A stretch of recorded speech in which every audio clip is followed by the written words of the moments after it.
Hey all, Peyton Marine here with another In the Crosshairs video, and this time we're going to put our crosshairs on the new combat patrols that have been coming out and have what I assume are replacing the start collecting boxes. The idea being that you can have a combat patrol detachment already ready to go if you buy one of these boxes. Um, so I'm going to go over they have 5 of them out right now. I'm only going to go over 4 of them. I'm going to do the Space Marine ones, kind of go over the price breakdown as to like which one is the best bang for your buck, kind of a thing, and kind of go from there. There's been kind of I think there's been some on my end. I've had some kind of like iffiness on them, and I think there's been kind of some controversy too because of the price tag on them.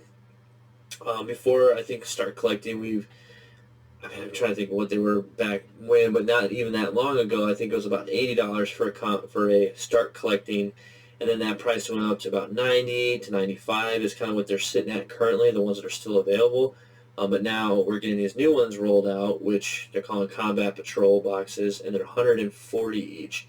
And I was kind of curious myself when I was making my last video about the pre-orders that just went up, kind of what is the value in them? Is there any? So I did a quick one then of the Dark Angels one that just came out. And then so I thought, well, let me go back through and look at the rest of them. Now I didn't do the one here on the Death Guard, but I mean, it seems like enough people find it to be a good deal because they're temporarily out of stock, as well as the Death Watch one is out of stock currently. And even though it doesn't say it right now, the Dark Angels one is also out of stock. So as it stands, the only ones that you can currently get right now is the Space Wolves and the Blood Angel ones. But like I said, I'm just going to go over the Space Marine ones now. I don't know enough really about the Death Guard to kind of, I mean, I guess I could look up the units real quick, but I just want to talk on these more. And again, this is more definitely geared toward newer people or people starting a newer army, because if you get these things out as they come out, unless there's something specific that you want to plus up, like most people won't need most of these things. Because I know I, for one, have absolutely everything in every single one of these combat patrols, so I have no motivation to buy them. Plus, I mean, I don't play in any of these factions, and that's not necessarily a big pull necessarily, because yes, they do come with upgrade sprues that I wouldn't need, that I don't play in, but I would be buying them because I would want the deal of the box set, and I could just sell those sprues off and get basically an additional whatever I sold those sprues for kind of back to me. So yeah, so let's take a look real quick and see the breakdown. And so I'm going to start off with the one that you get the less discount of and work our way up to, which is the number 1 as far as savings in your pocket. So starting off, we have the Combat Patrol Death Watch. And as you can see up on the screen, I kind of put a little note up here. So it's $208 for everything priced out that comes in this set. And then obviously minus the 140, you're going to equal $68 in savings. So essentially, you're getting the intercessors for free, and then like half off of one of your upgrade sprues. Basically, they're about $14, but yeah. And so what do you get? You get a Primaris Lieutenant, a Primaris Apothecary, 10 intercessors, 3 aggressors, and then the upgrades. So really not a ton. You don't really have like any crazy anti-armor, but of course with Codex they have the different kind of bolt rounds and stuff like that they can take. But as far as just models, and if you were going to if you wanted to buy them just for models and not for any particular, or not for particularly Death Watch, you wanted them for whatever other army, you're going to save about $68 plus, like I said, the 2 upgrade sprues are 14, and so about 28 together. You probably want to be able to sell them for full price. You can maybe get $20 out of 2 of them, so you could say that you're getting $78 back potentially if you're able to sell those. So really for 140, and you're saving essentially, like I said, you're getting the intercessors like for free, and you're basically paying for aggressors and then the 2 characters. So Again, it kind of just depends on what you need in your army. But that is the lowest savings right there, 208, and so a difference of $68 in savings. So the next one up, as far as the value for your money, is the Dark Angels one. So again, up here we got it's 238 for everything in the box if you were to buy it separately, and you're saving 98, so about $100. So basically, again, if you sold those sprues for about $20-ish, you'd be about, we'll round that up to 100, let's say, so you're getting about 120.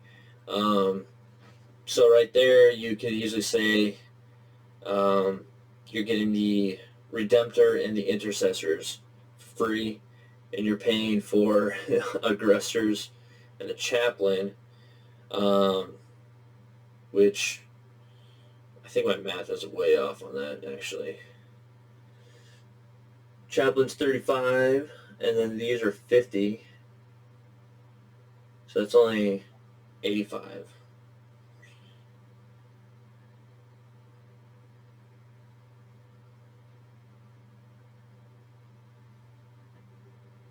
Oh, okay. That's my bad. I saw what I did wrong. I added them as a full 10-man squad of 60, and they're only 5, so that's only about $30 then. So this changes a decent amount, actually. So let me get out my handy-dandy calculator. Alright, so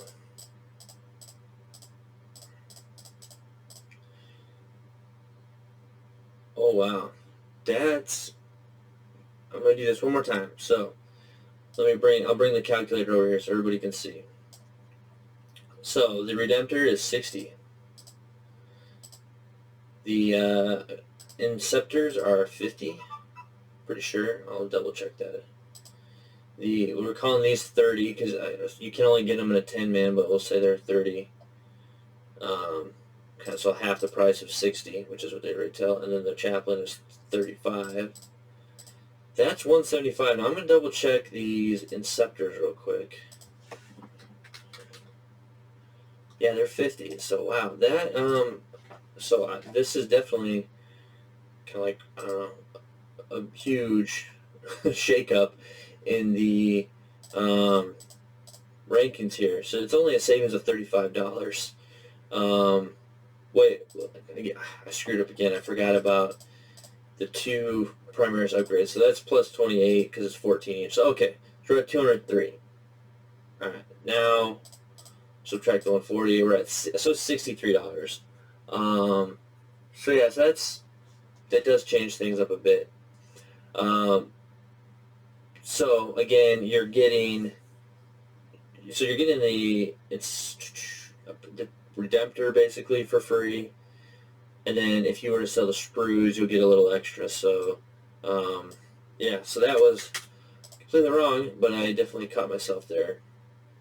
So definitely not quite as high as initially thought, which makes these other 2 then significantly better deals than the first 2 that we just saw.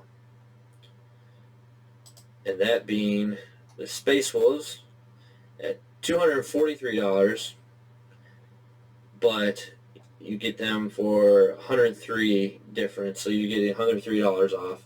And again, if you were to sell the sprues, that would bump that up to $113 in savings. And I'm actually looking again. Pretty sure I made a mistake.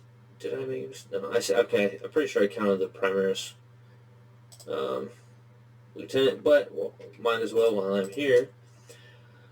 So the Invictor, I can't remember if he was 60. Yeah, it is 60. Okay, so let's do some quick maths again. So we got 60.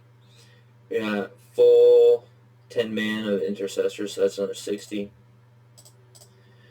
5 of the Reavers, and Reavers are, I believe, 60 as well for just the 5 of them. Or, I'm sorry, 10 of them. So, yeah, this is wrong, too, because I counted them as 10. Pretty sure it's wrong. So that's going to be plus 6. plus 30 instead. Okay. And then we're going to add the lieutenant. Now this is the lieutenant that came with the Space Wolves box set. I can't remember what it was called, where they were up against the Eldar. So there is that too. You're getting kind of like the exclusive Space Wolf lieutenant in there, which is nice. And then the two upgrades. So that's the 28. So 213. So again, I have greatly overvalued some of these. Alright, so now we're going to subtract our 140, and now we got 73. So again, they're actually averaging about the same. Now this one is better than the Dark Angels, but not by too much. And again, if you sold the sprues, about another 10, so it's about 80-ish. So you could say then that you're getting like the war suit and the Reavers for free if you were to sell that sprue, or for sure you're getting the Reavers. So far, at least the two that have dreadnoughts, you're getting the dreadnoughts for free, and then a little bit extra off of other stuff. So let's take a look at the next one that, as of right now, is the best value so far, unless I recheck and I find that I have miscalculated again. But we will do this again because I'm pretty sure. So I had this at 248, and again, I think I keep plussing up these Reavers. Let me double check the impulsors cost. It's 75. Alright. Let's see what happens here. So we got an impulsor for 75. We got 5 of them and 5 of them, so we're going to call that 60, because 30 and 30, that's half their boxes. Then we're going to add the, yeah, I definitely overdid this one too. I keep counting these Reavers as full. But anyway, the Librarian is 35. And the aggressors, I believe, are 50. I'm going to double check that. Yep, 50. Alright. So we're going to add in that 50. It's 220. So I was off. But this is definitely still the greatest value. So we are sitting at $80. And again, the vehicle. So, and then plus a little extra. So it definitely seems, again, and then of course if you sold the sprues again, you get about $10, $20, whatever you get out of them. So again though, just face value without trying to like sell out any of the like upgrade sprues or anything. There is still some value to them for sure, and that seems to be the cost of the vehicle that's included, except in the case of the Death Watch, which don't have a vehicle, but everybody else, the price of the vehicle is the savings, basically, the dreadnoughts or the impulsor. So I would say that these are definitely some good buys, even if you don't play the specific factions, because like I said, you could still try to sell the upgrade sprues and make a little bit of money back that way. But there is definitely some value here, and the fact that they're selling them as combat patrols, so you can maybe to a new person, it kind of will help them jump in more, or it'll click better because they're like, oh, I know I can bring a combat patrol, which is the smallest patrol detachment that you can bring. So maybe that's why, or will help those people get into it more. So yeah, so let me know what you think. Which one do you think is just the best in terms of the units included? I didn't even go into like the units themselves are included and the stats and the things you can do with them. I mean, for the most part, they're pretty comparable as far as like the units. I think, I mean, we've got 2 that have aggressors, but then they don't have any vehicles. They come with 2 HQs though, and then a full 10-man squad. Everybody else is pretty much, they come with a 10-man squad, but then they got the, I guess, lighter version of the dreadnoughts, and then you have the full dreadnought, and, of course everyone can, and myself included, I still think they should have modeled these with the plasma, just because it's, I mean, come on, it's Dark Angels. I mean, at least they got the Redemptor of the plasma. And then, of course, then the Blood Angels here, again, aggressors with flamers. So we kind of have a Gravis variant, a sort of Gravis variant here with the Inceptors. No Gravis, but we got the Reavers here. So, I mean, that's another interesting thing, and I guess you could point out, is the fact that you kind of have at least two different armor variants too. You got Reavers and I can't remember what they're called, the tactical Inceptor armor. I can't remember the actual term now, but the Reaver variant, and then this, I can't remember now. Then you got like the Gravis, again, Inceptors and Gravis and all that. So, yeah, so let me know what you think. What do you think? I think, well, we know which ones are the best as far as value go. Again, it was Blood Angels, Space Wolves. Now, Death Watch, 'cause I believe the Dark Angels fell below them now. But I don't know. It's interesting to see, though, because definitely as far as like dollar value, there's a difference. But I would still probably rank them the way. Well, maybe, because the Dark Angels do seem like they hit harder than the rest because of the fact that they have this Redemptor. Because if you were to pit all these together, just the Space Marine ones, against each other, like kind of one-on-ones, I'd be very curious to see how they come out. That might be kind of a cool little versus thing. I kind of feel like these would perform quite well. The Chaplain, I don't know, because he'd be buffed in combat, and these aren't like the assault intercessors. That would have been very interesting if they would have been in there instead with the Chaplain. But the fact that you got this guy here with plasma, so you got some good anti-armor at the very least, and you can also kit him out to have a lot of DACA flying. And then you got these guys that can come in with, again, either the lots of DACA or even the plasma and just melt some stuff. So I feel like these actually is probably the more powerful one, I suppose. At least in this one, you are getting a psychic phase, so there's something there. The more times your army can play in every phase of the game, that's kind of an advantage to be able to do that. It's kind of like one of those things, you don't want to ever leave dice on the table, so you don't ever want to miss out on a phase where you could be throwing dice. I'm not a big fan of the psychic phase. It usually kind of does okay for me, but I've never really planned around it very much, so it is what it is. But maybe I would fare better if I did have a psychic phase more often. But anyway, so yeah, and then if these ones, there's a lot of bodies here, so you'd have to get through. So there's potential this could do well, like in a close combat kind of thing.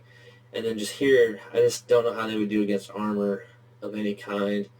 I feel like the Redemptor would either melt or shoot down a lot of these guys. Then you could have these ones drop in and load them up. And if you just prioritize, like if you took out that 10-man squad pretty quickly, if you just focus fired, just this, not even like, and then keep them for any potential survivors to maybe shoot them up, you could take out this 10-man squad, pretty quickly, and then move on to the next.